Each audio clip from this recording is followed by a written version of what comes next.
কোথায় যাচ্ছিস বাবা? এই তো মা, একটু বাইরে যাচ্ছিলাম। কেন, কিছু বলবে? বাবা, ঘরে আজ চাল নেই। তুমি কোনো চিন্তা করো না মা, আমি আসার সময় নিয়ে আসবো। তোর অনেক কষ্ট হয়ে যাচ্ছে তাই না বাবা? কে বলেছে? একদমই না, একটুও কাটবে না তুমি। কষ্ট তো হয় তুমি কাঁদলে। আয় আমার কাছে আয়। হুম। উম্মা, লক্ষ্মী বাবা আমার। হুম। তার আগে বলো, তুমি ঔষধ খেয়েছো কিনা?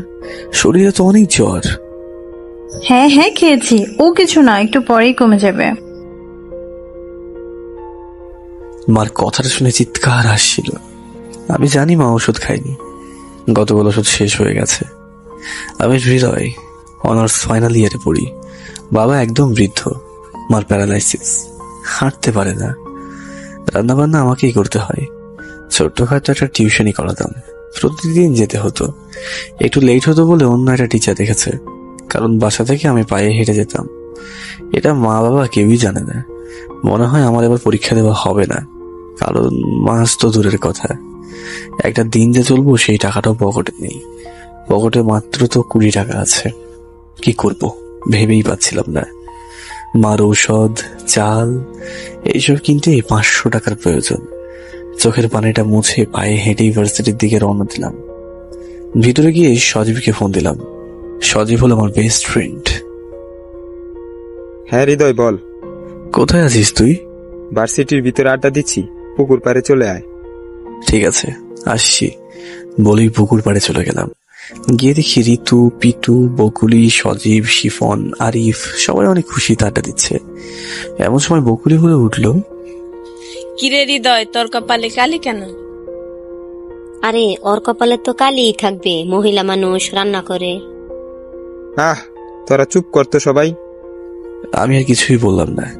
আসলে রান্না করার সময় খুব ঘেমে গেছিলাম, তাই হাত দিয়ে মুছেছিলাম। তখন হয়তো লেগে গেছিল। তাড়াহুড়ো করে বেরিয়ে আসছিলাম, তাই আয়নায় সামনে যাওয়া হয়নি। কি হলো, বসছিস না কেন? আরে না দোস্ত, আজকে আর বসবো না। তোর সাথে একটা কথা ছিল। বল। একটু সাইডে আয় না। ও, বুঝতে পারছি, টাকা লাগবে তাই না? হুম। ঠিক আছে, কত লাগবে বল। বেশি না, 500 টাকা দে, আমি তো সব টাকা শোধ করে দেবো। কবে যে এই টাকা তুই শোধ করতে পারবি কে জানে। এই নে, মোট 5,000 টাকা হলো। দিও রে দোস্ত, সব টাকা শোধ করে দেবো, তুই কোনো চিন্তা করিস না। বলে হাত দিয়ে কালিটা মুছতে মুছতে ভার্সিটির বাইরে চলে আসলাম। হেঁটে হেঁটে বাড়ির দিকে রওনা দিলাম। এমন সময় পিছন থেকে এই যে দাঁড়ান। আমি না শোনার ভান করে চলে আসছিলাম, কারণ আমি জানি এটা সেই মেয়েটা যে কিনা প্রতিদিন এইভাবে ইউনিভার্সিটির সামনে আমাকে বিরক্ত করে। এমন সময় দৌড়ে আমার সামনে এসে চোখ দুটো বড় বড় করে তাকিয়ে দাঁড়ালো। আপনার সমস্যাটা কি? এত জোরে জোরে ডাকছি, তারপরেও আপনি চলে যাচ্ছেন। আমার পথ ছাড়েন, আমায় যেতে হবে। কোথাও যেতে হবে না, চলেন আমার সাথে। আমি আপনার সাথে যাবো কেন? আপনাকে তো আমি চিনিও না। আজকে সবকিছু চিনিয়ে দেব। সব কিছু মানে? বেশি কথা না বলে চলেন, দুজনে বসে আজ জমিয়ে গল্প করব। আরে আজব তো, আমি কেন আপনার সাথে গল্প করতে যাব? কেন যাবেন আপনি বোঝেন না? না তো, কেন যাব? আগে চলেন, তারপর বুঝবেন। তাহলে আপনি আগে যান, আমি আপনার পিছন পিছন যাব। ঠিক আছে, চলেন। বলেই মেয়েটা হাঁটতে শুরু করলো। আমি পিছন থেকে এক দৌড়ে চলে আসলাম। যাক বাবা, বাঁচা গেল। আল্লাহ মেয়ের হাত থেকে আমাকে রক্ষা করো। তারপর বাজার থেকে চাল, ফার্মেসি থেকে মায়ের জন্য ঔষধ নিয়ে সোজা বাসায় চলে গেলাম। বাবা আসছিস? হ্যাঁ মা, এই যে দেখো সবকিছু বাজার করে নিয়ে এসেছি। বাবা, আমাকে একটু পানি খাওয়াবি? মা তুমি একটু বসো, আমি এক্ষুনি নিয়ে আসছি। তারপর পানি এনে মাকে খাইয়ে দিলাম। আল্লাহ তোমাকে অনেক বড় করুক বাবা। মা, আমি যখন বাসায় না থাকি তখন তোমার অনেক কষ্ট হয় তাই না? কে বলেছে আমার মোটেও কষ্ট হয় না? এ কি মা, তোমার শরীর থেকে তো একটু জ্বর কমেনি। তুমি বসো, আমি খাবার নিয়ে আসি। ওষুধ খেতে হবে। আমি জানি তুমি মিথ্যা বলেছিলে, তুমি ওষুধ খাওনি। কাল রাতেই তোমার ওষুধ শেষ হয়ে গেছিল, তাই আমি তোমার জন্য ওষুধ নিয়ে এসেছি। শুধু শুধু ওষুধ আনতে গেলি কেন? এমনিতেই তো সেরে যেত। চুপ করো তো মা। তারপর মা বাবা দুজনকেই খাইয়ে দিয়ে মাকে ওষুধটা খাইয়ে দিলাম। মনটা খারাপ ছিল বলে সেদিন না খেয়েই শুয়ে পড়লাম। এইভাবে আর কতদিন? একটা কিছু তো করতেই হবে, যেভাবেই হোক একটা টিউশনি ম্যানেজ করতেই হবে। ভাবতে ভাবতে কখন যে ঘুমিয়ে গেলাম টেরই পেলাম না। সকালবেলা ঘুম থেকে উঠে রান্না করে মাকে খাইয়ে দিয়ে ভার্সিটিতে চলে গেলাম। গিয়ে দেখি বন্ধুরা সবাই বসে আছে, আমিও তাদের পাশে বসে পড়লাম। আরে হৃদয়, কেমন আছিস? ভালো না রে। কি হয়েছে তোর? মন খারাপ? কি বলবো তোদের, আমার একটা টিউশনের খুব দরকার। পরিবারের খরচ, ঘর ভাড়া, আমি আর পারছি না রে দোস্ত। ঠিক আছে, দেখি তোর জন্য কিছু করতে পারি কিনা। এবার চল ক্লাসে যাই। তারপর সবাই মিলে ক্লাসে চলে গেলাম। ক্লাসে কিছুতেই ভালো লাগছিল না। যে করেই হোক আমাকেই কিছু একটা করতে হবে, ওদের দিয়ে কিচ্ছু হবে না। ওরা শুধু মুখেই বলে থাকে, আমারটা আমাকেই খুঁজে নিতে হবে। তাই মন খারাপ করে ক্লাস না করেই বেরিয়ে পড়লাম। মাথা নিচু করে গেট থেকে বের হচ্ছিলাম, এমন সময় সামনে কে যেন দাঁড়ালো। মাথাটা উঁচু করতে দেখি,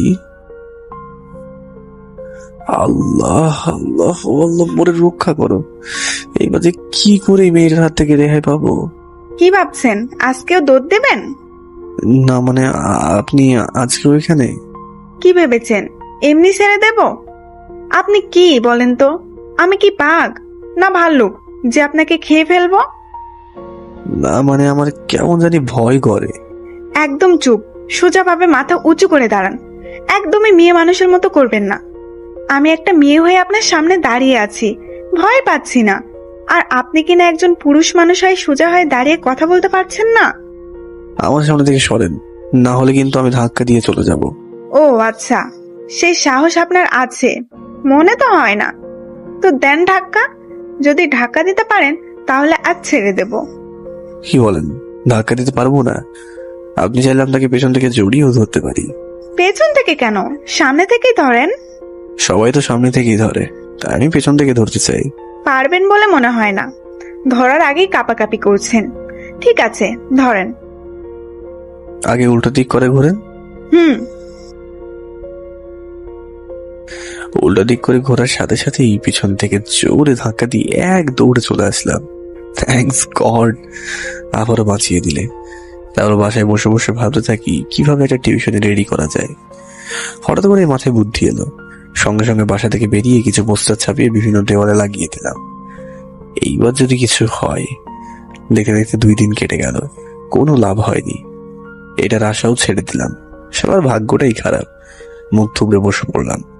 এমন সময় অচেনা একটা নাম্বার থেকে ফোন আসলো। তাড়াহুড়ো করে কলটা রিসিভ করলাম।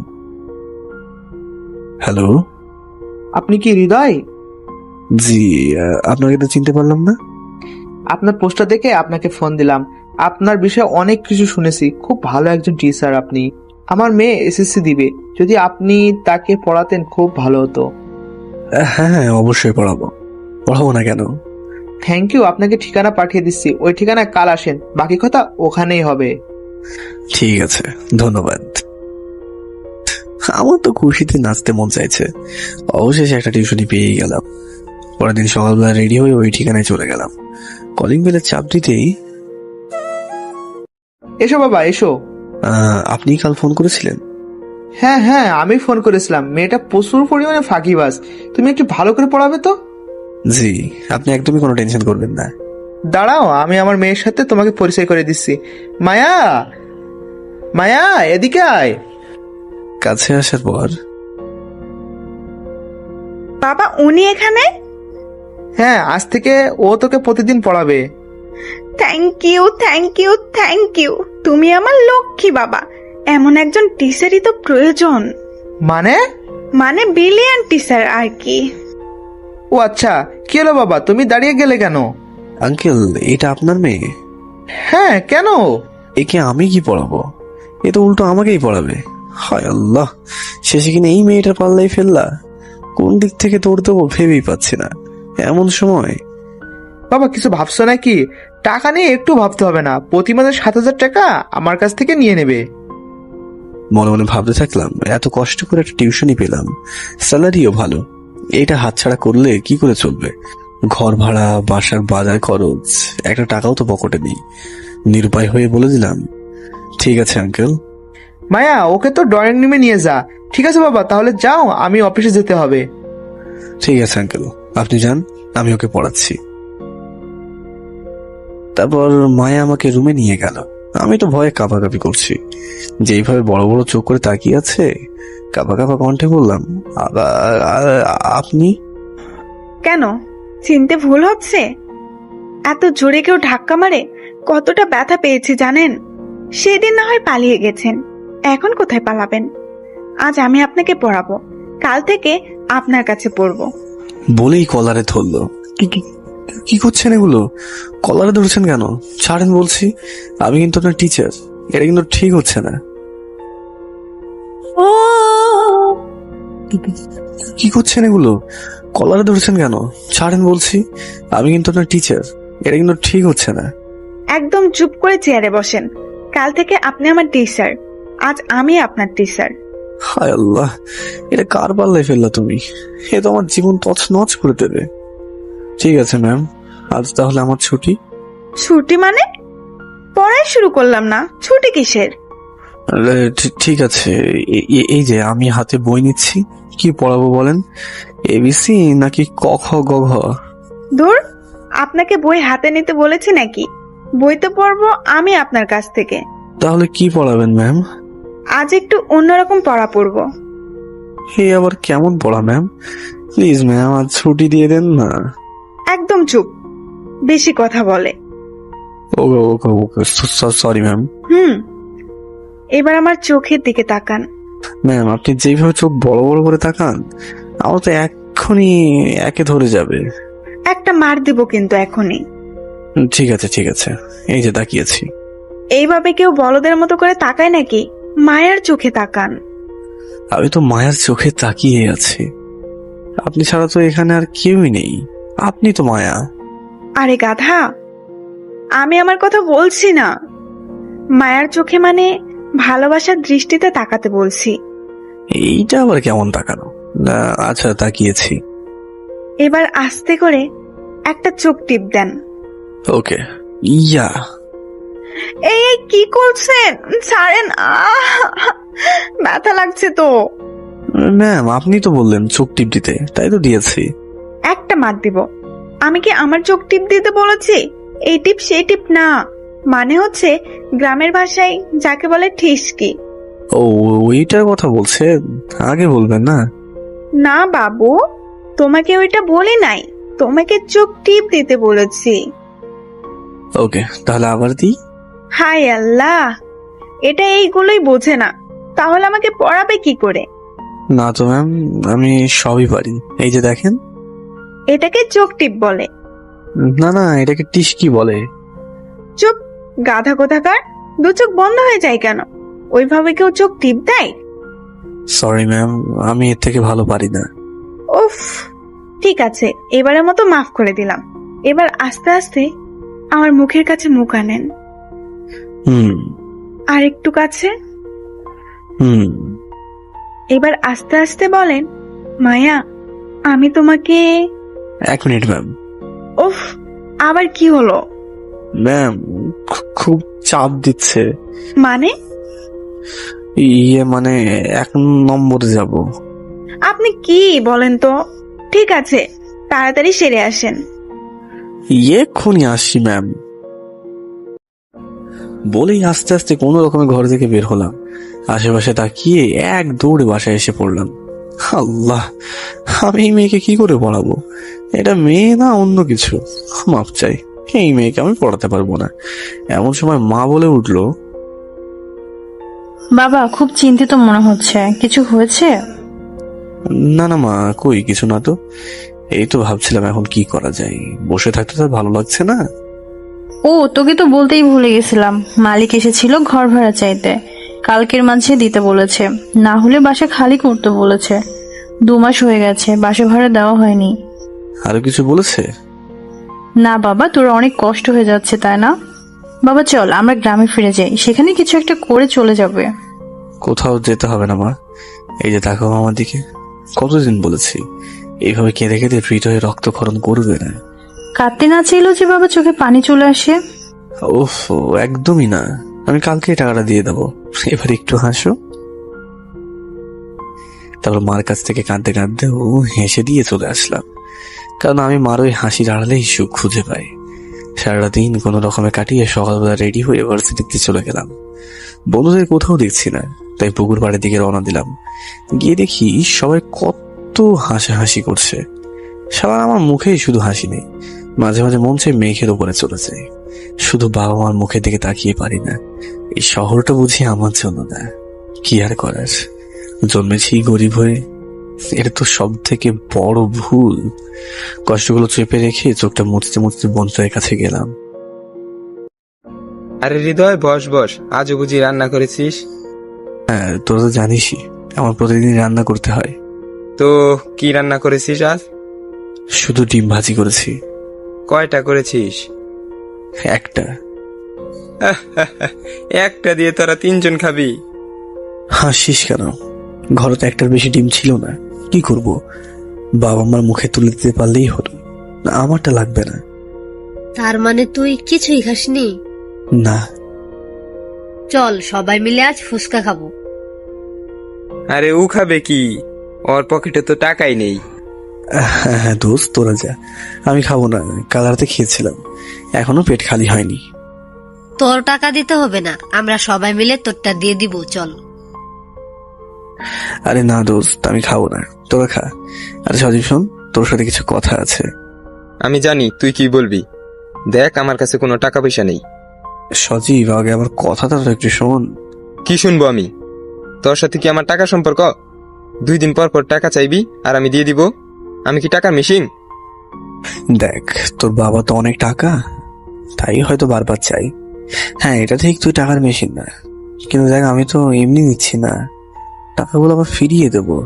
আর কবে দিবি? হ্যাঁ, এর আগের বছরে 15,000, এই বছরে 5,000। কবে দিবি এইগুলো? সেই প্রথম থেকেই তো শুনে আসতেছি দিয়ে দিবি দিয়ে দিবি। কই এখন পর্যন্ত তো একটা টাকাও দিতে পারলি না। দেখ হৃদয়, তুই যদি এইভাবে টাকার জন্য আসিস, আমি তোর সাথে সম্পর্ক রাখবো না। আমি টাকাগুলো ফেরত চাই, কথাটা মাথায় রাখিস। কি করব, শরীরের শক্তিও যেন হারিয়ে যাচ্ছে। খোলা মাঠে জোরে একটা চিৎকার দিতে মন চাইছে, বাল কাঁদতে কাঁদতে চোখের পানিগুলো যেন শুকিয়ে গেছে। কান্না করার চেষ্টা করছি, তবুও চোখে পানি আসছে না। না, কান্নাকাটি করে কোনো লাভ নেই। শত কষ্ট হলেও টিউশনিটা আমার কাছে করাতেই হবে। ঘড়ির দিকে তাকাতে দেখি সময় হয়ে গেছে। হেঁটে হেঁটেই চলে গেলাম মায়াদের বাসায়। দরজায় নক করতেই মায়া হাজির, চোখ দুটো বড় বড় করে তাকিয়ে আছে। তবুও নিজেকে কন্ট্রোল করে ভিতরে ঢুকলাম। আসেন স্যার, আসেন, আপনার জন্যই তো অপেক্ষা করছিলাম। তারপর আমি মায়ার রুমে যেতেই মায়া আমার কলার ধরে বলল, কি ভেবেছেন কি? নিজেকে খুব চালাক ভাবেন, তাই না? একদম চুপ। হ্যাঁ, তুমি নিজেকে কি মনে করো? হ্যাঁ, রাস্তাঘাটে যেখানে দেখো সেখানেই পাগলামি করো। আমিও তো মানুষ নাকি? আমারও তো প্রেস্টিজ বলে কিছু একটা আছে নাকি?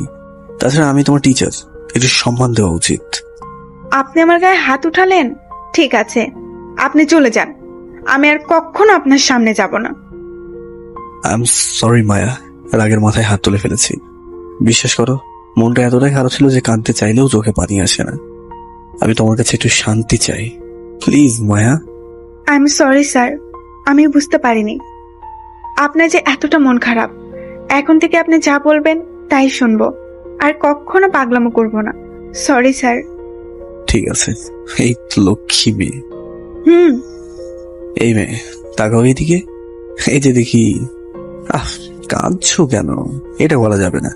আচ্ছা ঠিক আছে, এই তো আমি নিজেই চোখের পানিটা মুছে দিচ্ছি। এবার সুন্দর করে তাকাও। হুম। এইভাবে তাকিয়ে থাকলেই হবে। বইটা হাতে নাও। মায়া বলছে, আর আমি বসে বসে ভাবছি বাসার খরচ, বাড়ি ভাড়া কি করে ম্যানেজ করব। কোনো রাস্তা পাচ্ছি না। মায়াকে পড়ানো শেষ করে চলে আসবো, এমন সময় পিছন থেকে মায়া হাতটা ধরলো। আবার কি? সরি স্যার, ভুলে হাতটা ধরে ফেলেছি। ইটস ওকে, কিছু বলবে? আমি একটা মুচকি হাসি দিয়ে বললাম, স্যার, আপনার নাম্বারটা দিবেন আমায়? কেন, কি করবে? না, এমনি, মানে স্যার, কখনো যদি আসতে লেট হয় তখন ফোন দিয়ে জানতে পারবো আপনি আসতে পারবেন কিনা। আরে পাগল, আচ্ছা ঠিক আছে, এই নাও নাম্বার। Thank you sir. তারপর মুচকি হাসি দিয়ে চলে আসলাম।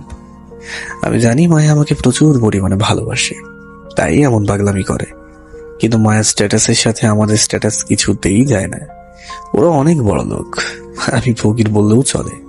তবে হ্যাঁ, আমিও অনেক লাভ করি, হয়তো মুখ ফুটে কখনো বলিনি, কারণ আমি জানি এটা কিছুতেই সম্ভব না। আমাদের স্বপ্ন দেখাই ভুল। ভাবতে ভাবতে বাসায় চলে আসলাম। চুপটি করে বসে আছি, এমন সময় অচানক একটা নাম্বার থেকে ফোন আসলো। নিশ্চয়ই টিউশনের জন্য কেউ ফোন করেছে। তাড়াহুড়ো করে ফোনটা ধরলাম। আসসালামু আলাইকুম, কে বলছেন? ওয়ালাইকুম আসসালাম। মায়াবী কণ্ঠে কথাটা শুনতে পেরে থ খেয়ে গেলাম, কারণ আমার জানা সত্ত্বে কোনো মেয়ে মানুষের ফোন আসে না। কণ্ঠটা শিওর হওয়ার জন্য আবারও বললাম, কে বলছেন? কেন, আমি ছাড়াও কি আপনাকে এর আগে কোনো মেয়ে ফোন দিত? ও তুমি তুমি না বললে যদি কখনো লেট করে যায় তখন ফোন দিবা, তাহলে এখন কেন? মন চাইছে তাই দিছি, তাতে আপনার কি? বাহ, আমার সাথে কথা বলছো আর আমাকে কি না বলছো তাতে আমার কি? হ্যাঁ, ঠিকই তো বলেছি। মনে রাখবেন, এখন কিন্তু আপনি আমার টিচার না, যখন পড়াবেন তখন টিচার। তো এখন কি মনে করবো? সেটা বিশেষ কেউ ধরে নিতে পারেন। তো অনেক পাকনা হয়ে গেছে, তাই না? হয় নাই, প্রয়োজনে হতে প্রস্তুত। তুমি এরকম পাগলামো কেন করো? হ্যাঁ, কেন, আপনি বোঝেন না?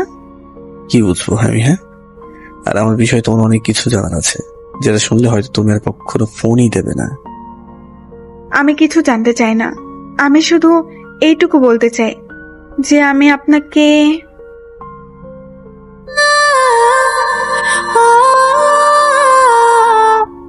আমি কিছু জানি না, আমি শুধু এটা জানি আমি আপনাকে অনেক পছন্দ করি।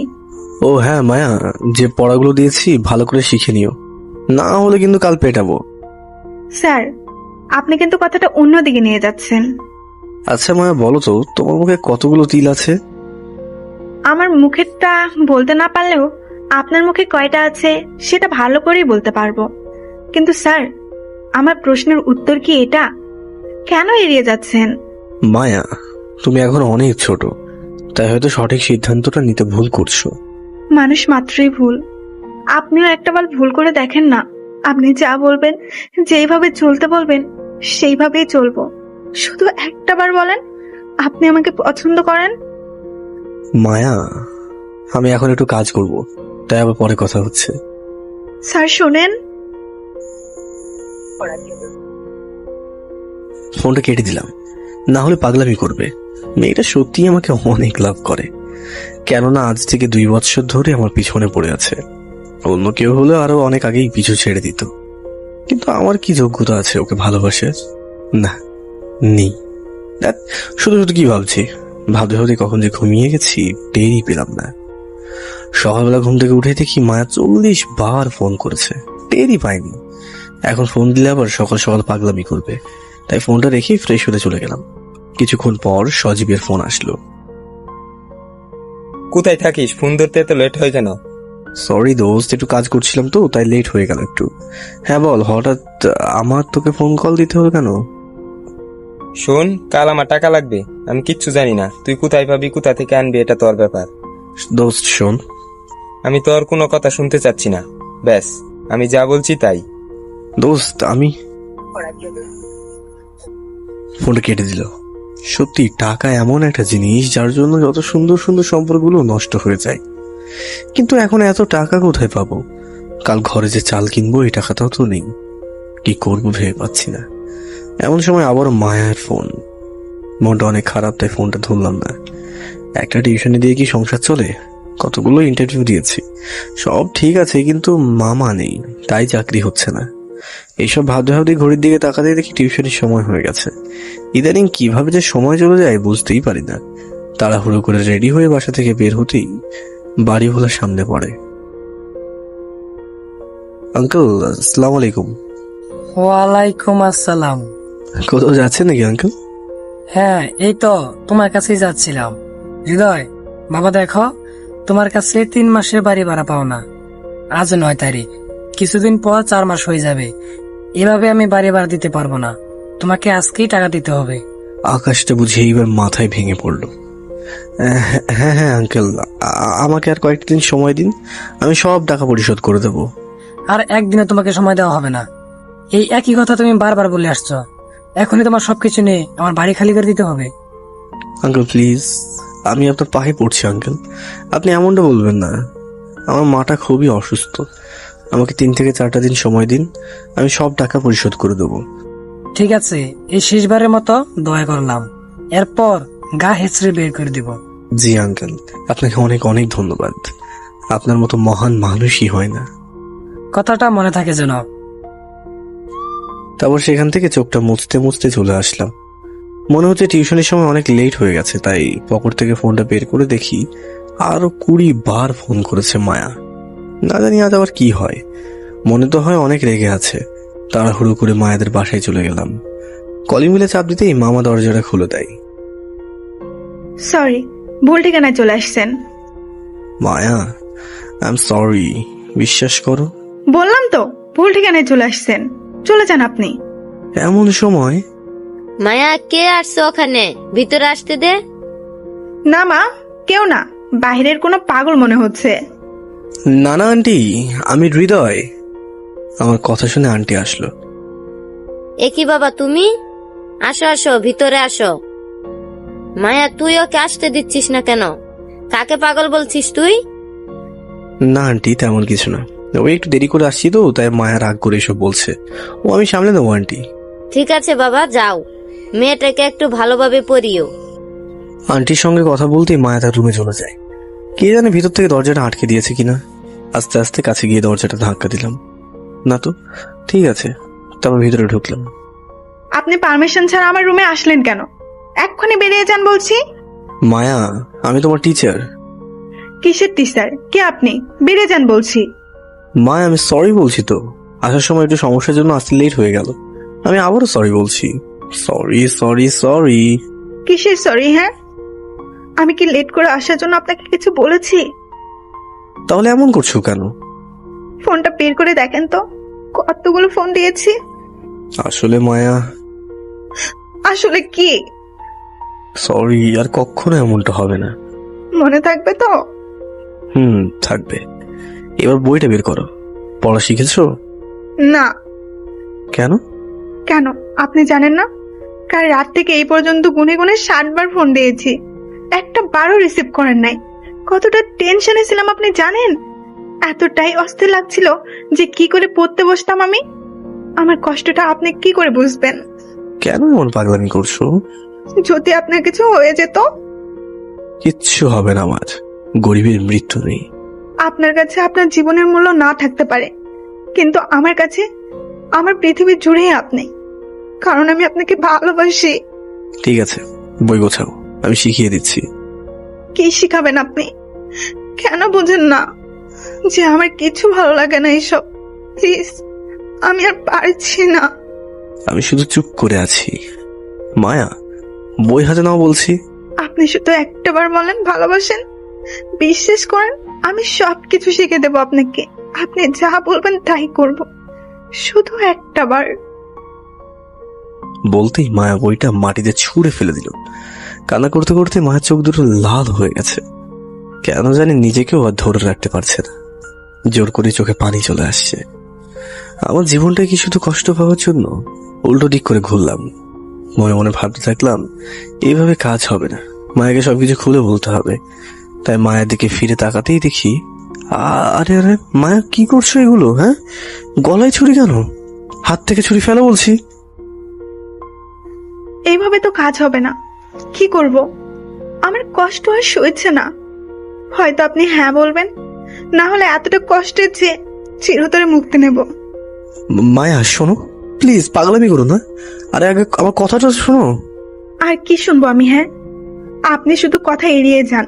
আচ্ছা, সত্যি করে বলেন তো, আমি কি দেখতে এতটাই খারাপ যার জন্য আমাকে আপনার পছন্দ হয় না?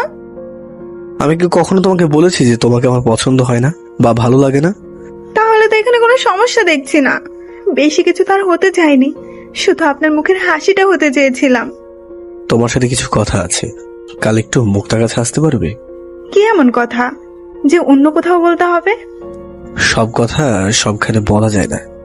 ঠিক আছে, বলেন কখন আসতে হবে। আরে পাগলি, আগে ছুরিটা তো ফেলো, তারপর না হয় বলি। ঠিক আছে, এবার বলেন। তোর বাবাকে ডাকো। মানে? আরে পাগল, ভয় পেও না, ওনার সাথে কিছু কথা আছে। ও আচ্ছা, আপনি এখানে দাঁড়ান, আমি ডেকে দিচ্ছি। হুম। চলে যাবেন না তো আবার? আরে না না, না, আপনি তো আবার একটু কিছু হলে দৌড়ে চলে যান, তাই আর কি। এখান থেকে আর কখনো যাব না। আগে যাও তো। ঠিক আছে, যাচ্ছি গো। তারপর মায়া তার বাবাকে রুমে ডেকে নিয়ে আসে। বাবা ডাকছিলে আমায়? জি আঙ্কেল, আসসালামু আলাইকুম, কেমন আছেন? এই তো বাবা ভালো, তুমি কেমন আছো? কি করে যে আপনাকে বলবো ভেবে পাচ্ছি না। কি বলো, আমি তো তোমার বাবার মতোই, চোখ বুজে বলে ফেলো তো। না মানে আঙ্কেল, আমার কিছু টাকার প্রয়োজন। এই মাসের বেতনটা যদি অগ্রিম দিতেন খুবই উপকার হতো। ও এই কথা আগে বলবে না? বলো তোমার কত টাকা প্রয়োজন? জি আঙ্কেল, এই মাসের বেতনটা দিলেই চলবে। এই নাও, এখানে পুরো 10,000 টাকা আছে। কিন্তু আঙ্কেল, আমি তো আপনার কাছে 7,000 টাকা পাবো। তাতে কি হয়েছে, আমি তো তোমার বাবার মতো, আর প্রয়োজন হলে বলবে, কোনো সমস্যা নেই। তবুও আমি শুধু চাই আমার মেয়েকে মানুষের মতো মানুষ করে তোলো তুমি। আঙ্কেল, আপনি কোনো চিন্তা করবেন না, প্রয়োজনে 2 বেলা পড়াবো। তাহলে খুবই ভালো হয়। ঠিক আছে বাবা, তাহলে আমি আসি। আঙ্কেল, হ্যাঁ বলো। মায়া আজ কি করেছে জানেন? না না বাবা, কই কিছু করি নাই তো, স্যার মিথ্যা বলছে। না না বাবা, কই কিছু করি নাই তো, স্যার মিথ্যা বলছে। আহ মায়া, আগে বলতে তো দাও। আঙ্কেল, আপনার মেয়ে আজ সুন্দর করে প্রতিটা অধ্যায় প্র্যাকটিক্যালি বিশ্লেষণ করেছে, যা খুবই সুন্দর হয়েছে। যাক বাবা, বাঁচা গেল। আমি তো মনে করেছিলাম বলেই ফেলে নাকি। Thank you, thank you. তারপর মায়ের দিকে চেয়ে মিষ্টি একটা হাসি দিয়ে বাসায় চলে আসলাম। আসার সময় ঘরের বাজার করে নিয়ে এসেছি, অনেক খুশি লাগছে আজ। প্রথম মাসের স্যালারিটা পেলাম। রান্না করতে যাওয়ার জন্য রেডি হব, এমন সময় মায়ার ফোন। হ্যালো। আপনি কি বলেন তো, জানেন কতটা ভয় পেয়েছিলাম? আমি তো ভয় দেখানোর জন্য বলেছি, যাতে এমন পাগলামো আর কখনো না করো। ও আচ্ছা, তাই না? তো এবার বলেন, কাল কখন দেখা হচ্ছে? কাল সকাল 10টায় মুক্তাগাছা রাজবাড়িতে। ঠিক আছে, বাই। বাই। তারপর রান্না করতে চলে যাই। মা অনেকদিন বলেছে একটা বউ আনতে, কিন্তু আমি সেই কথায় কখনো কান দিইনি, কারণ আমি জানি এখনকার মেয়েরা বৃদ্ধ শ্বশুর শাশুড়িকে দেখতে পারে না। যেই মা এত কষ্ট করে নিজের খাবার নিজে না খেয়ে আমাকে খাইয়েছে, সেই মায়ের শেষ মুহূর্তে কষ্ট হোক তা আমি চাই না। রান্না বান্না শেষ করে বাবা মাকে খাবার দিচ্ছিলাম, এমন সময় মায়ের ফোন। কি হলো স্যার, 10টা বেজে গেছে, আপনি তো এখনো আসলেন না। আমি একা একা কখন থেকে বসে আছি। এত তাড়াতাড়ি চলে গেছো? ঠিক আছে, ওয়েট করো, আমি আসছি। কার সাথে কথা বলি হৃদয়? নিশ্চয়ই বৌমা, তাই না? আরে না বাবা, আমি যাকে পড়াই ওই মেয়েটাও। ও আচ্ছা। তারপর রেডি হয়ে রাজবাড়িতে চলে গেলাম। ভিতরে যেতে পিছন থেকে কে যেন হাতটা ধরলো। পিছন ফিরতেই, কি ভয় পেয়েছেন? ভয় পাবার কিছু নেই, আমি ছাড়া এই হাতটা আর কেউ ধরবে না। মায়া, তুমি? কেন বিশ্বাস হচ্ছে না? কি বলবো, আমি তো ভেবেই পাচ্ছি না। নীল শাড়ি, কালো টিপ, ঠোঁটে হালকা খয়েরি লিপস্টিক, বলতে গেলে আগুন সুন্দরী। এই যে কি হলো, কথা বলছেন না যে? কই বলছি তো। এবার বলেন, কি বলবেন? মায়া, আমি জানি তুমি আমাকে অনেক ভালোবাসো, কিন্তু তুমি কি আমার বিষয়ে সবকিছু জানো? না, কখনো প্রয়োজন মনে করিনি। আবেগ দিয়ে ভালোবাসা চলে না, কখনো জীবন চলে না। আমার মনে হয় মায়া, তুমি ভুল সিদ্ধান্ত নিচ্ছ। মোটেও না, you are my life line, you are my life story, আর কিছু জানি না। মায়া, আমার সংক্ষিপ্ত জীবনের গল্পটা তোমার একটু শোনা উচিত। হ্যাঁ বলো। ও সরি, তুমি করে বলে ফেলেছিলাম। জি বলেন। মায়া, তুমি হয়তো এটা জানো যে আমার কোনো বোন নেই, বাবা মার একমাত্র সন্তান আমি। বাবা মা দুজনেই বৃদ্ধ, তাই আমাকেই রান্না করতে হয়। তাছাড়া আমি একদম গরিব, মোটামুটি ভিখারিও বলতে পারো। ঠিক মতো দুমুঠো ভাত বাবা মার মুখে তুলে দিতে পারি না। নিজেরটা না হয় বাড়ি দিলাম, বাড়িওয়ালা বাসা থেকে বের করে দেবে বলেছে 3-4 মাসের ভাড়া পরিশোধ না করলে। জানো, টাকা এমন একটা জিনিস যার জন্য সজীবের সাথে 20 বছরের সম্পর্কটা নষ্ট হয়ে যাচ্ছে। সজীব বলেছে তাকে নাকি আজকেই টাকা দিতে হবে। আরে কষ্ট তো হয় তখনই যখন আমার মা অসুস্থ শরীর নিয়েও বলে ঔষধ লাগবে না, এটা এমনি এমনি সেরে যাবে। তেমন কিছু একটা হয়নি তো। এটা কেন বলে জানো? মা জানে আমার পকেটে তেমন একটা টাকা নেই। মাঝে মাঝে মনে হয় মেঘের আড়ালে লুকিয়ে যায়। একদিনে এতগুলো টাকা কিছুতেই সম্ভব না। মায়া, আমার একটা ভবিষ্যৎ হচ্ছে অন্ধকার একটা রাতের মতো। আমি চাই না তোমার ভবিষ্যতে আমার অন্ধকার হোক। এটার কষ্ট আমি বুঝি। তাছাড়া দেখো, তোমার বাবা অনেক বড় লোক, এটা কিছুতেই মেনে নেবে না। আমি চাই তুমি ভালো থাকো, ভালো একটা ছেলে ডিজার্ভ করো। আমি তোমাকে সবসময় সুখী দেখতে চাই। আমি জানি তুমি একটা লক্ষ্মী মেয়ে, আমার মতো বেকারের কাছে কে বিয়ে দেবে বলো? আমি চাই তুমি আমায় ভুলে যাও। আমার কথা শুনে মায়া চোখটা মুছতে মুছতে চলে যায়। আমি জানতাম এমনটাই হবে, কারণ ভিখারির কখনো ভালোবাসা হয় নাকি। তারপর আমিও চোখটা মুছতে মুছতে চলে গেলাম। বাসায় বসে আছি, এমন সময় সজীবের ফোন। হ্যাঁ সজীব, বল। বল মানে, টাকা কখন দিবি? ও ও তোকে তো বলতে ভুলে গেছিলাম, আমি তোর জন্য টাকা রেডি করে রেখেছি, বিশ্বাস কর। শরীরটা অনেক খারাপ লাগছে, তাই আজ আর আসছি না। কাল সকালে ভার্সিটিতে গিয়ে দিয়ে দেবো। সত্যি বলছিস তো? হ্যাঁ রে, সত্যি। ওকে, বাই। স্তব্ধ হয়ে বসে আছি আর ভাবছি সজীবকে টাকাগুলো দিয়ে দিলে তো কিছুই থাকবে না আমার কাছে। বাড়ি ভাড়া তো দিতেই হবে, না হলে তো বাসা থেকে বের করে দেবে। ধ্যাৎ, এত টেনশন আর ভালো লাগে না। কিন্তু আমার শত কষ্ট হলো বাবা মা মুখের সব সময় হাসি দেখতে চাই। তাই সিদ্ধান্ত নিলাম বাবার দেওয়া ফোনটা বিক্রি করে ঘর ভাড়াটা পরিশোধ করে দেবো। কাল সকালবেলা ফোনটা বিক্রি করার জন্য বের হবো। সারাদিন নানা রকমের চিন্তা ভাবনা করতে করতে দিনটা কেটে গেল। খাওয়া দাওয়া শেষ করে রাতের বেলা ঘুমিয়ে গেলাম। পরদিন সকালবেলা 9টা বাজতে মায়া হৃদয়ের ভার্সিটিতে যাওয়ার পর। এই যে ভাইয়া, শোনেন। জি, আমাকে বলছেন? হ্যাঁ, আপনাকেই বলছি। আপনার নাম সজীব, তাই না? হ্যাঁ, কিন্তু আপনাকে তো চিনতে পারলাম না। হৃদয় পাঠিয়েছে আমাকে। ওর কাছে কত টাকা পান আপনি? 20,000।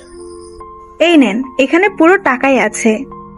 তারপর মায়া হৃদয়দের বাড়িওয়ালার কাছে গিয়েও সব টাকা পরিশোধ করে দেয়। তার কিছুক্ষণ পর হৃদয় ভার্সিটিতে যায়। এই হৃদয়, এদিকে আয়। দোস্ত, তোর কাছে আসতেছিলাম। কি করে যে শুরু করবো বুঝতে পারছি না। আরে রাখ তোর কথা। মেয়েটা কে রে? মেয়েটা মানে? কোন মেয়ের কথা বলছিস তুই? আর একটু আগে যে 20,000 টাকা নিয়ে মেয়েটাকে আমার কাছে পাঠিয়েছিলি, ওই মেয়েটা কে? কথাটা শুনেই তো হকচকিয়ে গেলাম। তার মানে মায়া সব টাকা পরিশোধ করেছে। ভার্সিটি থেকে বেরিয়ে বাসার উদ্দেশ্যে রওনা দিলাম। কিছুক্ষণ পর হঠাৎ করে পিছন থেকে একটা ডাক শুনতে পেলাম। এই যে বাবা, শোনো। জি আঙ্কেল, আসসালামু আলাইকুম। সেদিন রাগের মাথায় অনেক কিছুই বলে ফেলেছিলাম, মনে কিছু নিও না। হ্যাঁ, এখন থেকে ঠিক মতো বাড়ি ভাড়া পরিশোধ করিও। ও হ্যাঁ, আরেকটা কথা, তোমার তো কোনো বোন নেই। ওই মেয়েটা কে? কোন মেয়েটা? সকালবেলা যে মেয়েটাকে দিয়ে বাড়ি ভাড়া পাঠিয়েছিলে। আবারও থমকে গেলাম। তার মানে মায়া বাড়ি ভাড়া সহ দিয়ে দিয়েছে? না, মায়াকে একটা ফোন দিতেই হবে। পকেট থেকে ফোনটা বের করে মায়াকে ফোন দিলাম।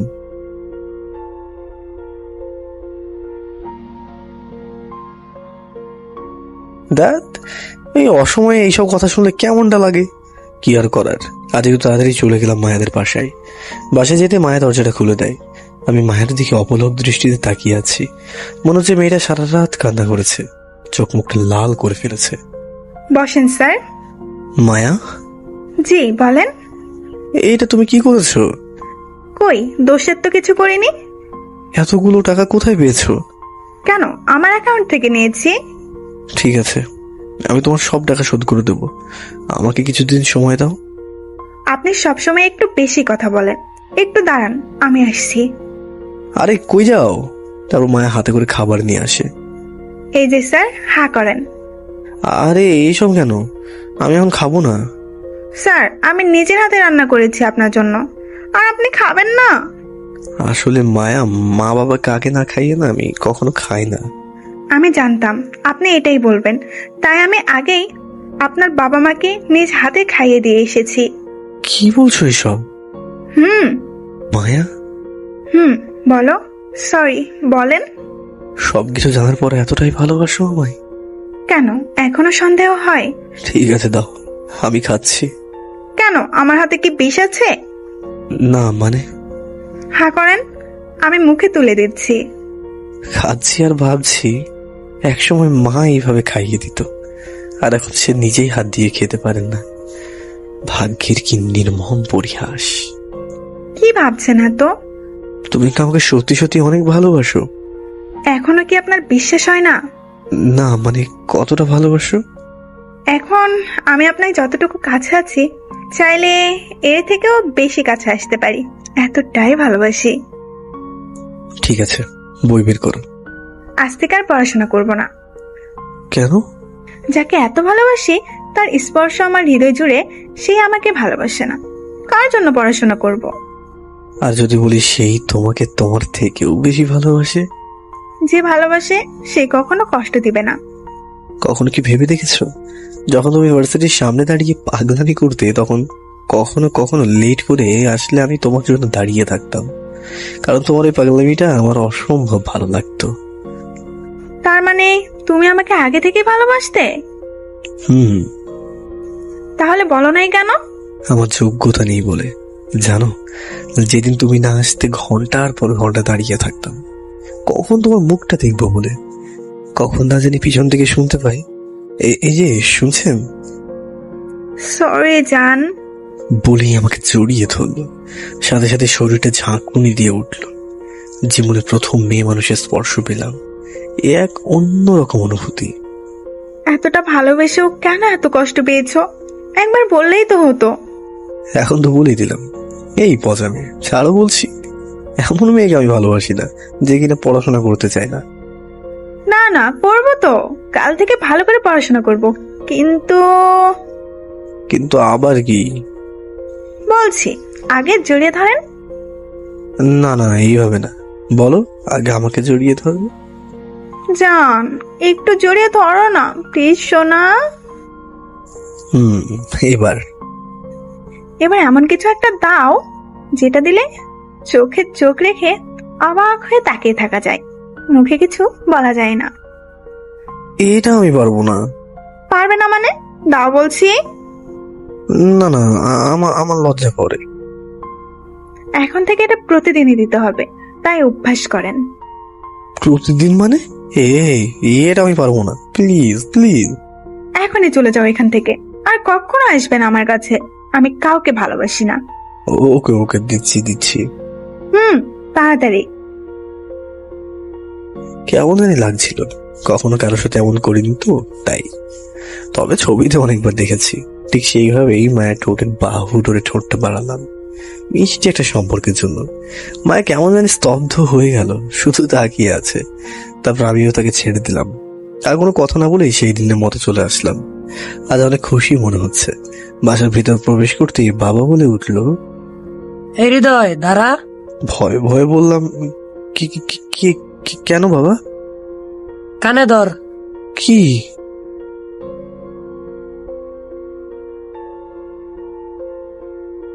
কানে ধর। মানে? কানে ধরতে বলছি, কানে ধরে 10 বার উঠবস কর। ঠিক আছে, করছি। দাঁড়া, সেদিন মিথ্যা বলছিলি কেন? কই, কখন কি বললাম আবার? এত সুন্দর লক্ষ্মী একটা বৌমা আছে, আগে বলিসনি কেন? বাবা, ও এখনো তোমার বৌমা হয়নি। হয়নি, হবে, তাই বলে বৌমা ডাকবো না? বাবা শোন, আমার শরীরটা বেশি একটা ভালো যাচ্ছে না রে, মনে হচ্ছে আমি আর বেশি দিন বাঁচবো না। মৃত্যুর আগে বৌমার মুখখানি ভালো করে দেখে যেতে চাই, বিয়েটা করে ফেল বাবা। একদম চুপ বাবা, বাজে কথা মুখে আনবে না। মরে যাবে কেন? এখন তো বয়স হয়েছে, ওপারে তো যেতেই হবে, তাই না? বাবার কথা শুনে হৃৎপিণ্ডটা নাড়া দিয়ে উঠল। বাবাকে কখনো হারিয়ে ফেলার কথা মনে হলেই শরীরটা যেন অবশ হয়ে আসে। বাবাকে শক্ত করে জড়িয়ে ধরে বললাম, কিচ্ছু হবে না তোমার, বলেই রুমে চলে গেলাম। মন খারাপ করে বসে আছি, এমন সময় মায়ার ফোন। হ্যাঁ মায়া, বলো। কি হয়েছে তোমার? মন খারাপ নাকি? এভাবে কথা বলছো কেন? মায়া, আসলে বাবার শরীরটা বেশি ভালো না, জানো। বাবাকে হারানোর কথা মনে হলেই না দু চোখে অন্ধকারে নেমে আসে আমার। প্রতিটি সন্তানের কাছেই বাবা মা খুবই প্রিয়, কিন্তু বিধাতার বিধান মেনে নিতেই হবে, তাই না? জানো, আজ বাবাকে নিয়ে সেই কবিতাটা খুবই মনে পড়ছে। কোন কবিতাটা? ওই যে হৃদয় আহমেদ সোহাগের লেখা বাবা কবিতাটা আছে না, ওইটা। ঠিক মনে পড়ছে না, তুমি একটু বলে শোনাও তো। ঠিক আছে, শোনো। কবিতা বাবা, লেখক হৃদয় আহমেদ সোহাগ। বাবা, তুমি নয়নমণি, হৃদয়েরও পরশমণি। নিঃস্ব হব আমি কখনো যদি হারিয়ে যাও তুমি। হৃদয়ে হয় রক্তক্ষরণ, একদিন তুমি চলে যাবে, এটাই তার কারণ। যেদিন তুমি ফেলবে শেষ নিঃশ্বাস, স্তব্ধ হয়ে যাবে আমার এই স্বপ্নেরই সাজানো রঙিন আকাশ। হৃদয়ে হবে রক্তক্ষরণ, শত স্মৃতিতে জড়িয়ে থাকবে তুমি, তবু স্পর্শ করতে পারবো না, এটাই তার কারণ। বাবা, তুমি নয়নমণি, হৃদয়ের ভালোবাসা, স্বপ্ন আকার রং তুলি তুমি। তুমি আমার বেঁচে থাকার একমাত্র আশা ভরসা। বাবা, তুমি নয়নমণি, এই চোখেরই আলো। অন্ধকার বানিয়ে চলে যাবে, এই কথাটা আর কখনো না বলো। একটু দাঁড়াও, চোখের পানিটা মুছে নেই। আরে, তুমি কাঁদছো কেন? কাঁদবো না মানে? এই কবিতার মানে কি দাঁড়ায় একবার ভেবে দেখেছো? বাবা আমারও আছে। জানি। কি করো এখন? এই তো রান্না করতে যাবো ভাবছি, কেন জানি ভালো লাগছে না। মন চাইছে মনটা খুলে না কারোর সাথে গল্প করি।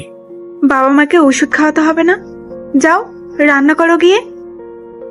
বাই। তারপর রান্না করতে চলে গেলাম। রান্না শেষ করে বাবা মাকে খাইয়ে দিচ্ছে আর শুয়ে পড়লাম আমি। শুয়ে শুয়ে ভাবছি, সত্যি মেয়ে মানুষ হলো ঘরের লক্ষ্মী। এভাবে আর কতদিন, বিয়েটা তো এবার করেই ফেলবো। এইসব ভাবতে ভাবতে কখন যে ঘুমিয়ে গেলাম টেরই পেলাম না। সকালবেলা ঘুম থেকে উঠে ফ্রেশ হয়ে ভার্সিটিতে চলে গেলাম। আমাকে দেখেই সজীব বলল, এই হৃদয়, এদিকে আয়। হ্যাঁ দোস্ত, বল। সব সময় এরকম মন খারাপ করে থাকিস কেন তুই? কই না তো, কেমন আছিস তোরা? হ্যাঁ ভালো, তুই কেমন আছিস? ভালো না রে। তুই আর কি ভালো থাকবি, প্রতিদিনের মতো সেই একই গল্প শুনতে আর ভালো লাগে না। আচ্ছা, সেই দিনের মেয়েটা কে রে? তোর ভাবি। বলিস কি? তার মানে তলে তলে সবই চলছে, তাই না? যাই হোক, ভাবি কিন্তু দেখতে খুবই সুন্দর। কি যে বলিস না তোরা। হইছে, থাক, আর লজ্জা পেতে হবে না। তাও ভার্সিটি ক্লাস শেষে সোজা মায়াদের বাসায় চলে যায়। মায়া আমাকে দেখেই বলে উঠল, জান, তুমি আসছো, ভিতরে এসো। কি বললে তুমি? কেন জান বললাম? মোটেও না, এখন আমি তোমার স্যার। ওকে ওকে স্যার, চলেন। বসেন স্যার। আগে বলো, পড়া শিখেছো কিনা? পড়া শিখেছি মানে? আপনার যা ধরতে মন চাই ধরেন, আমি সব বলে দেব। ও মা, তাই নাকি? মায়া, আমার কাছে তাড়াতাড়ি যেতে হবে। বাবার শরীরটা বেশি ভালো না, এখন বাবাকে একটু সময় দেওয়া উচিত। চলো, আজ আর পড়বো না, বাবার কাছে যাব। চলো। তারপর দুজনেই বাসায় চলে আসলাম। মায়াকে দেখি বাবা বলল, বসো মা, বসো, এখানে বসো। বাবা, আপনার শরীর এখন কেমন? মারে, বয়স হয়েছে, এখন তো একটু খারাপই থাকবে। এখন ওপারে চলে যেতে পারলেই বাঁচি। এভাবে বলবেন না বাবা। মারে, খুবই শান্তি লাগছে তুমি আসছো। ছেলেটা সারাদিন অনেক কাজ করে রাতে ঘরে ফিরে আবার রান্না করতে হয়। ছেলেটার অনেক কষ্ট হয়ে যায়। তাছাড়া সারাদিন ঘরেও কেউ থাকে না। ওর মার শরীরটাও সবসময় ভালো থাকে না। তাই একজন মানুষ খুবই দরকার। আমি তোমার বাবার সাথে কথা বলে বিয়েটা করিয়ে ফেলতে চাই। বাবা, আপনি তো অসুস্থ, আপনি বাবার কাছে যাবেন কি করে? ঠিক আছে, আমি বাবাকে বুঝিয়ে বলবো। ঠিক আছে মা, তাই করো। এইভাবে বেশ কয়েকদিন চলে যায়। বাবা আরো অসুস্থ হয়ে পড়ে, তাই সিদ্ধান্ত নিলাম কিছুদিন প্রাইভেট পড়াতে যাব না। আজ মায়ের বাবাকে গিয়ে বলে আসবো, তাই রেডি হয়ে বাসা থেকে বের হচ্ছিলাম। এমন সময় মা বলল, কোথায় যাচ্ছিস বাবা?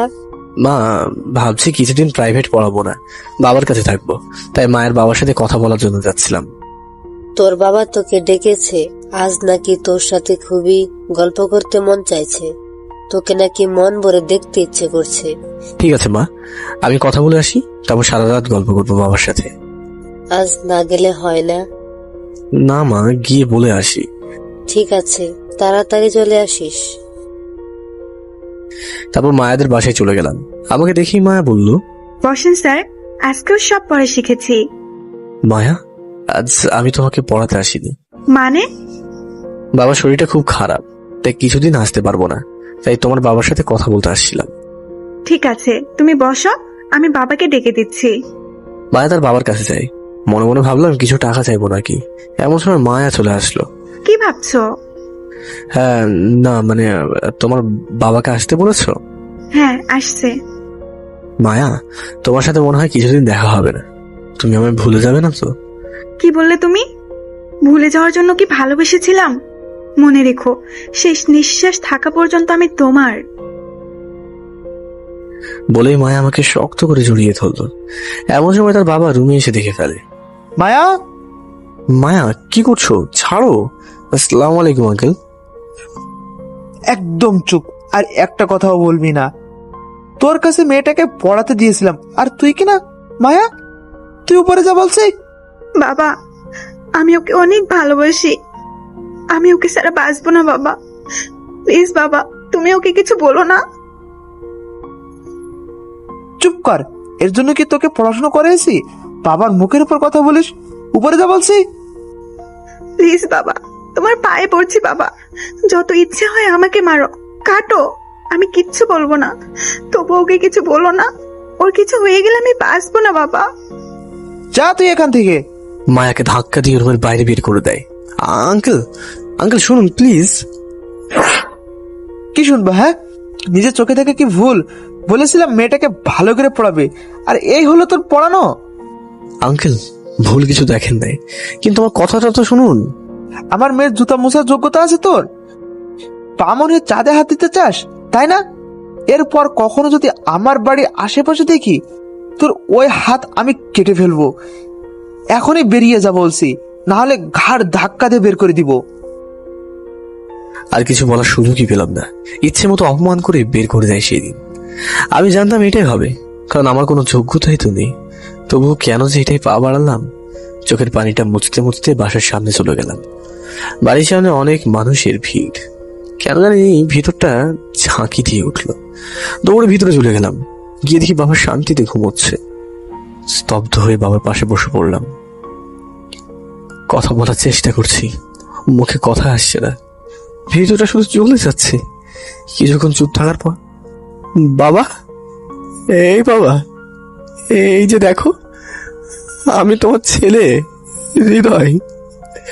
আমি আসছি বাবা, গল্প করবি না? ওঠ না, এই টাকা আমার দিকে। বাবা, এই বাবা, ওঠ। দেখ কত মানুষ তোকে দাঁড়িয়ে দাঁড়িয়ে দেখছে। ওঠ না বাবা, ওঠ। মা, ও মা, বাবা কথা বলে না কেন? তুমি না বলেছিলে বাবা গল্প করবে আমার সাথে? বলো না, আমি আসছি তো, সারা রাত গল্প করবো আজ। তোর বাবা আর গল্প করবে না রে, লুকিয়ে গেছে মেঘের আড়ালে। বাবা,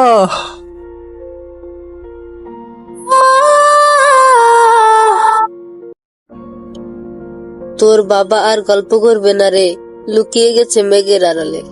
বাবা।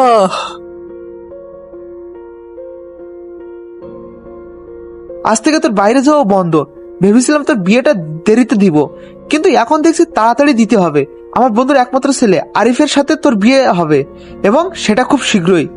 বাবা প্লিজ বাবা, এমন করো না, বিশ্বাস করো, হৃদয় ছেলেটা অনেক ভালো, আমি ওকে অনেক ভালোবাসি বাবা। একদম চুপ। ওই রাস্তার একটা ছেলের সাথে একমাত্র মেয়ের বিয়ে হতে পারে না, যেখানে ও নিজেই চলতে পারে না। তাছাড়া আমি সমাজের কাছে মুখ দেখাবো কি করে? হ্যাঁ, আমি যা বলছি তাই হবে।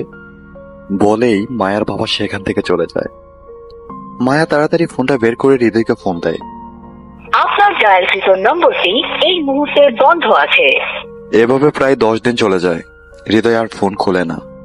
তাই মায়া বাধ্য হয়ে তার বাবার কাছে যায়। বাবা আসবো? বাবা কি বলো? হ্যাঁ মানে বাবা, বাবা কি বলো? বাবা এই বিয়েতে আমি রাজি। এই তো লক্ষ্মী মেয়েটা। আমি জানি আমার মেয়ে কখনো আমার কথা বাইরে যাবে না। বাবা, আমি ছেলেটার সাথে কালকেই দেখা করতে চাই। ঠিক আছে, আমি আজ ওর সাথে কথা বলবো। তারপর মায়া তার রুমে চলে যায়। এটা করা ছাড়া তার কোনো উপায় ছিল না, কারণ এটা ছাড়া বাইরে বের হওয়ার কোনো রাস্তা নেই তার। পরদিন সকালবেলা ছেলেটার সাথে দেখা করার জন্য বাসা থেকে বের হয়ে সোজা হৃদয়দের বাসায় চলে যায়। গিয়ে দেখে সবকিছু এলোমেলো হয়ে পড়ে আছে। মনে হচ্ছে কোথাও কেউ নেই। সাইটে তাকাতেই দেখে হৃদয়ের মা। মা, সবকিছুর অবস্থা এমন কেন? হৃদয় কোথায় মা? হৃদয়ের মা চুপ করে আছে পেছন থেকে। মা আর কখনো কথা বলবে না। কথা বলবে না মানে? কি হয়েছে মার? আর তোমার ফোনই বা অফ কেন? মায়া, বাবা আমাকে ছেড়ে চলে গেছে। চলে গেছে মানে? কি বলছো এসব? হ্যাঁ, ওই দিন বাসায় এসে দেখি বাবা আমাকে ছেড়ে চলে গেছে। বাবা বলেছিল আমার সাথে নাকি গল্প করবে। সেই গল্প যে এমন একটা গল্প হয়ে যাবে কখনো ভাবতে পারিনি। মার কি হয়েছে? সেদিন বিকেল থেকে মার কথা বলতে পারে না। তুমি এখানে কেন এসেছো? হৃদয়, কি করে যে কথাটা বলবো বুঝতে পারছি না। এমনিতেই তুমি অনেক কষ্টে আছো, তবুও বলতেই হচ্ছে। আমি জানি তুমি কি বলবে। তোমার বাবা তোমাকে কোনো কতিপরি ছেলের সাথে বিয়ে দিচ্ছে, তাই তো? হ্যাঁ হৃদয়, প্লিজ তুমি কিছু একটা করো। আমি অনেক মিথ্যে বলে বাসা থেকে বের হইছি। তুমি আমার অবস্থা দেখতেই পারছো। তুমি বিয়েটা করে দাও। দেখো, আমি কোনো কোটিপতি ছেলে না। তোমাকে বিয়ে করার মতো যোগ্যতা আমার নেই। তোমার বাবা মা এটা কখনোই মেনে নেবে না। তুমি এখানে চলে যাও মায়া, চলে যাও। আমি তোমার পায়ে পড়ছি, প্লিজ এমনটা বলো না। আমি তোমাকে ছাড়ার কাউকে চাই না। আমার টাকা পয়সা কিচ্ছু লাগবে না, আমার শুধু তোমাকে পেলেই চলবে। বলে আমাকে শক্ত করে ধরে জড়িয়ে ধরল। আমি জোরে ধাক্কা দিয়ে সরিয়ে দিলাম। কি করছো মায়া? ছাড়ো বলছি। প্লিজ প্লিজ, আমি তোমাকে অনেক ভালোবাসি হৃদয়। আমার সাথে তুমি এমনটা করতে পারো না। আমি জানি তুমি আমাকে অনেক ভালোবাসো, কেন এমন করছো? কে বলেছে আমি তোকে ভালোবাসি? ওইগুলো আবেগ ছিল। আমি কখনোই তোকে ভালোবাসিনি। বেরিয়ে যা বলছি। আমি তোমাকে ছেড়ে কোথাও যাব না। প্রয়োজনে তুমি আমাকে মেরে ফেলো, তবুও যাব না। ঠাস করে একটা থাপ্পড় মারলাম। এটা কি তোর মামার বাড়ির আবদার নাকি?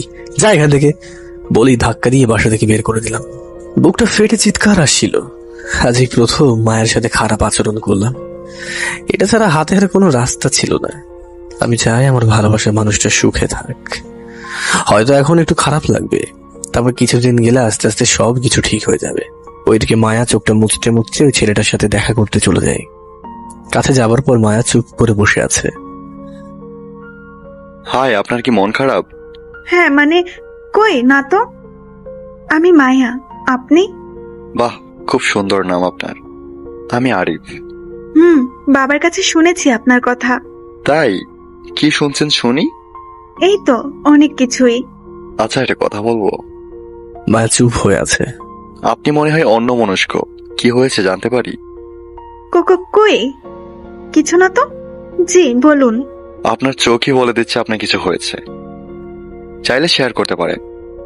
না মানে, কি যেন বলতে চাইছিলেন? আপনি কিন্তু দেখতে অনেক সুন্দর। আপনার নামটা যেমন সুন্দর তেমন আপনিও। আমাকে আপনার পছন্দ হয়েছে তো? হ্যাঁ, মানে খুব পছন্দ হয়েছে। খুব। আমাদের তো আজকে প্রথম দেখা। বলবো এক সময়, বাসর রাতে। আচ্ছা, আমাকে আপনার পছন্দ হয়েছে? সেটা না হয় বিয়ের দিনই জানতে পারবেন। আমি আজই বাবাকে বলে বিয়ের তারিখটা ঠিক করে ফেলতে বলবো। তারপর মায়া কথা বলা শেষ করে বাসায় চলে যায়। মায়া আবারও হৃদয়কে ফোন দেয়। হৃদয় ফোনটা অফ করে রেখেছে।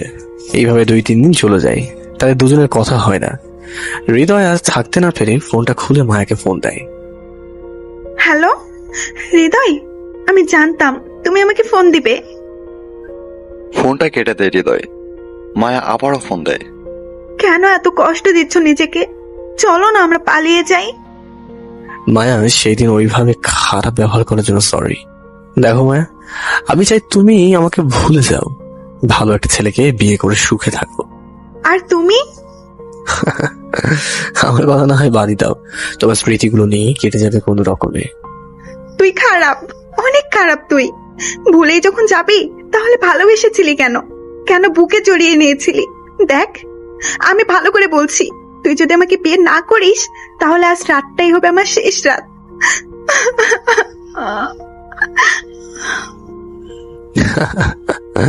পাগলামি করিস না রে, ভালো থাকিস। হৃদয়, হৃদয়। ফোনটা কেটে দিলাম। কি করবো ভেবে পাচ্ছি না। আমি কি থাকতে পারবো মায়াকে ছাড়া? ভাবতে ভাবতে বাসা থেকে বের হয়ে হাতে একটা সিগারেট নিয়ে সজীবকে ফোন দিলাম। হ্যাঁ হৃদয়, বল। দোল্লা সড়ক চলে আয় তো, কিছু কথা আছে। ঠিক আছে, আসতেছি। তার কিছুক্ষণ পর সজীব আসলো। এটা কি হৃদয়? তোকে তো কখনো সিগারেট খেতে দেখিনি। কি হয়েছে খুলে বল তো আমায়। তারপর সবকিছু খুলে বললাম সজীবকে। দোস্ত, তোকে কি বলবো, বাসা খুঁজে পাচ্ছি না। মেয়েটা তোকে অনেক ভালোবাসে, আর তুইও তো ওকে ছাড়া থাকতে পারবি না। মেয়েটা সত্যি তোকে ছাড়া বাঁচবে না। তোরা পালিয়ে যা, বিয়ে করে নে। এটা কি করে সম্ভব? তুই তো জানিস আমি একজন বেকার, টাকা পয়সা কিচ্ছু নেই আমার। তাছাড়া জানিসই তো মা অনেক অসুস্থ। আসলে দোস্ত, তোর জীবন কাহিনীটা কষ্টের কোনো মুভির থেকেও বেশি কিছু। তুই সবকিছু আমার উপর ছেড়ে দে, আমি সব সামলে নিব। টাকা পয়সা যা লাগে সব দিব, আর কখনো চাইবো না। যখন মন চায় তখন দিস। তবুও বলছি, তুই মায়াকে নিয়ে পালিয়ে যা। মেয়েটাকে এভাবে মরতে দিস না। হারিয়ে কান্না করে লাভ নেই। দোস্ত, মায়াকে আমি অনেক ভালোবাসি, সত্যি মায়াকে ছাড়া আমি থাকতে পারবো না। যা, মায়ের সাথে কথা বলে সবকিছু রেডি করে ফেল। তারপর সেখান থেকে চলে এসে মায়াকে ফোন দিলাম। কেন ফোন দিয়েছো তুমি? মায়া, আমি আর পারছি না, কি করব বলো? আমি অনেক ভালোবাসি যে তোমায়। আমি কাউকে ভালোবাসি না। সরি মায়া, আমাকে ক্ষমা করে দাও। চলো আমরা পালিয়ে যাব। সত্যি বলছো তুমি? 2 দিন পর আমরা পালিয়ে যাব। আগে কানে ধরো, অনেক কষ্ট দিয়েছো। সরি। মায়া, কার সাথে কথা বলছিস? জি বাবা, মামা মানে আরিফ ফোন করেছে। ও আচ্ছা। তারপর সেই দিন রাতেই সবকিছু রেডি করে ফেললাম। দেখতে দেখতে 2 দিন চলে গেল। আজ রাতেই পালিয়ে যাব। কোথায় যাব তা জানি না, শুধু জানি পালিয়ে যাচ্ছি। ভাবতে ভাবতে সন্ধ্যা হয়ে আসলো। তার একটু পর সজীব চলে আসলো। সবকিছু ঠিকঠাক আছে তো? হ্যাঁ, সব ঠিকঠাক আছে। এই নে টাকা, আরো লাগলে আমি তো আছেই। দোস্ত, হ্যাঁ বল। আমাকে কথা দে, মাকে তুই ভালো করে দেখে রাখবি, মাকে ঠিক মতো ওষুধ খাওয়াবি। দেখতেই তো পারছিস মা কতটা অসুস্থ। 2টা দিন দেখে রাখ, তারপর মাকে সহ আমি নিয়ে যাব। তুই একটুকুও চিন্তা করিস না, আমার উপর একটু ভরসা রাখ। এমন সময় মায়ের ফোন। হ্যাঁ মায়া, বলো। আমি লেকের পাড়ে একা একা দাঁড়িয়ে আছি, অনেক ভয় করেছে। প্লিজ তাড়াতাড়ি এসো। ঠিক আছে, আমি এক্ষুনি আসছি। তারপর মার কপালে একটা চুমু খেয়ে বেরিয়ে গেলাম। হৃদয় দাঁড়া। হ্যাঁ বল। পৌঁছে ফোন দিস। আচ্ছা ঠিক আছে। তারপর হৃদয় চলে যায়। হৃদয় চলে যাওয়ার একটু পরে তার মা স্ট্রোক করে। সজীব তার মাকে হসপিটালে নিয়ে যায়। ওইদিকে হৃদয়, কোথায় তুমি? মায়া, তোমার সাথে পরে কথা বলছি, সজীব ফোন করছে। হ্যাঁ সজীব বল। হৃদয়, তোর মা স্ট্রোক করেছে, সিটি হসপিটালে নিয়ে এসেছি। কি? হ্যাঁ, আমি এখনই আসছি। তারপর হৃদয় মায়াকে রেখে হসপিটালে চলে যায়। সজীব, এই সজীব, মা কোথায়? সরি দোস্ত, তোর মা আর বেঁচে নেই। ওই দেখ। মা, এই মা, তুই ঘুমিয়ে আছিস তাই না? ওঠ, দেখ না, আমি আসছি তো। দোস্ত প্লিজ পাগলামি করিস না, ওঠ। মারে, মা, তুইও চলে গেলি। আমি আমি কাকে নিয়ে বাঁচবো বল? আমার তো কেউ রইল না। তোরা সবার বেইমান, তোরা সবাই বেইমান, সবাই। ওই দিনের পর থেকে হৃদয় আর স্বাভাবিক জীবনে ফিরে আসতে পারেনি। সবসময় পাগলের মতো আচরণ করত। মা বাবাকে সে অনেক ভালোবাসতো, তাই এমনটা হয়েছে। এভাবে বেশ কিছুদিন কেটে যাবার পর কিছুটা স্বাভাবিক জীবনে ফিরে আসে। ঠিক তখনই মামার কথা মনে পড়ে তার। মায়া কোথায়? আমি তো মায়াকে সেদিন ফেলে রেখে চলে আসছিলাম। মায়া মনে হয় খুব রাগ করে আছে। না, মায়াকে একটা ফোন দিই। কিন্তু আমার ফোন কোথায়? না, আগে সজীবের কাছে যেতে হবে। এমন সময় সজীব দৌড়ে আসে। ও, তুই আসছিস? মায়া কোথায়? ও আমার উপর রেগে আছে, তাই না? আমি জানি ও আমার সাথে রাগ করে থাকতে পারবে না। চল ওর কাছে যাব।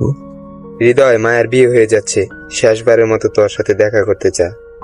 ও দিঘির পাড়ে দাঁড়িয়ে আছে, তোকে এখনই যেতে বলেছে। কি? পায়ের নিচ থেকে যেন মাটি সরে গেল।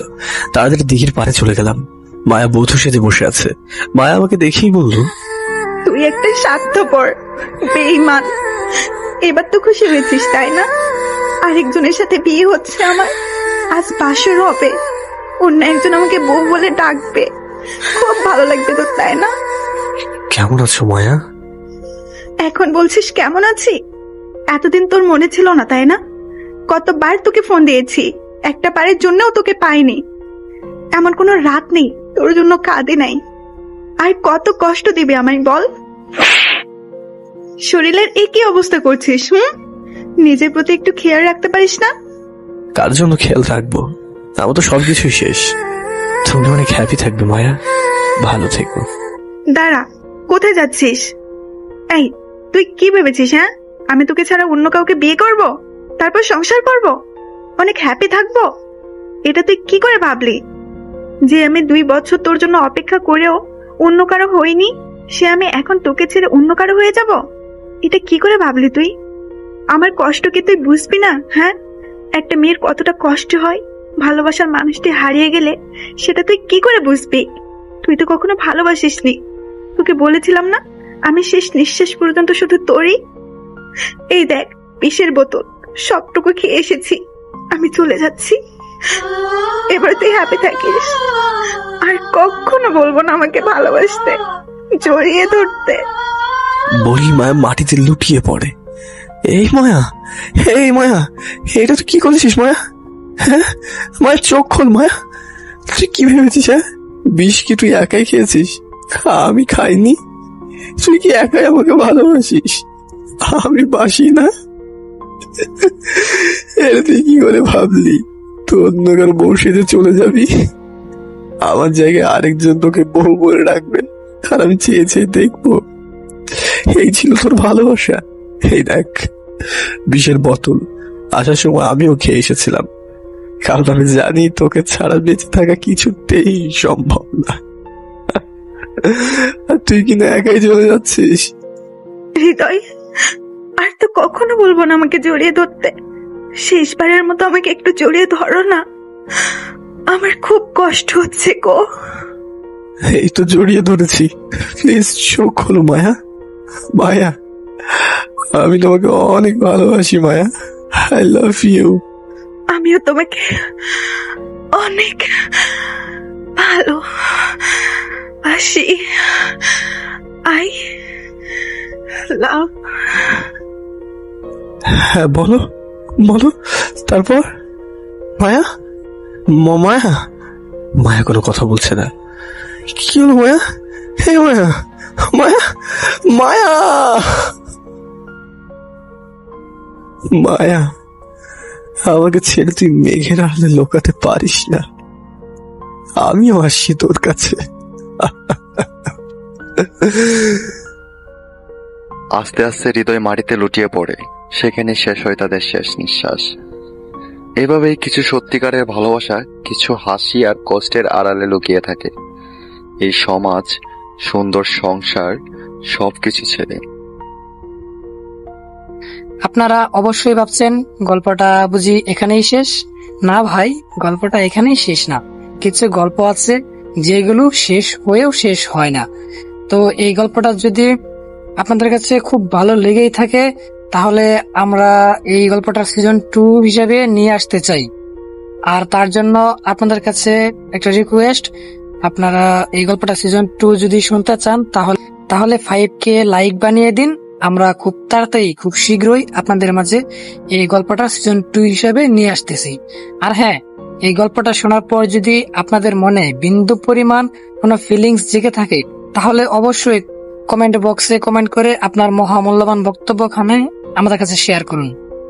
আর হ্যাঁ, যারা আমাদের চ্যানেলকে সাবস্ক্রাইব করে পাশে আছেন তাদেরকে ধন্যবাদ দিয়ে ছোট করবো না, তাদের প্রতি আমাদের চ্যানেলের পক্ষ থেকে অসংখ্য ভালোবাসা রইল।